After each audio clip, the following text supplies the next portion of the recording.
1160 ರಾಣೆಬೆನ್ನೂರು ತಾಲೂಕಿನ ಚೌಡದಾನಪುರದಲ್ಲಿ ಜನಿಸಿದರು. ಇವರ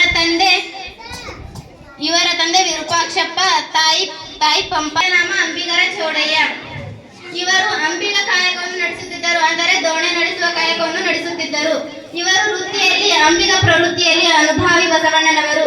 ಅನುಭವ ಮಂಟಪದಲ್ಲಿ ಸಮಾನ ಭಾವಿಕೆಯನ್ನು ಸಮ್ಮೇಳನದಲ್ಲಿ ನಿಜೇಶ್ವರ ಅಂಬಿಗರ ಚೌಡಯ್ಯನವರ ಜೀವನ ಚರಿತ್ರೆ ಹೇಳಿರ್ತಕ್ಕಂಥ ಮೂರು ವಿದ್ಯಾರ್ಥಿಗಳಿಗೆ ಧನ್ಯವಾದಗಳು.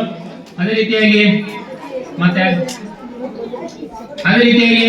ನಮ್ಮ ಶಾಲೆಯಲ್ಲಿ ಆಂಗ್ಲ ಮಾಧ್ಯಮವನ್ನು ಬೋಧಿಸ್ತಕ್ಕಂಥ ನಮ್ಮ ನಿಮ್ಮೆಲ್ಲರ ಪ್ರೀತಿಯ ಶಿಕ್ಷಕರಾಗಿರ್ತಕ್ಕಂಥ ಇಂಗ್ಲಿಷ್ ಶಿಕ್ಷಕರು ಚೌಡಯ್ಯನವರ ಬಗ್ಗೆ ಒಂದೆರಡು ಮಾತು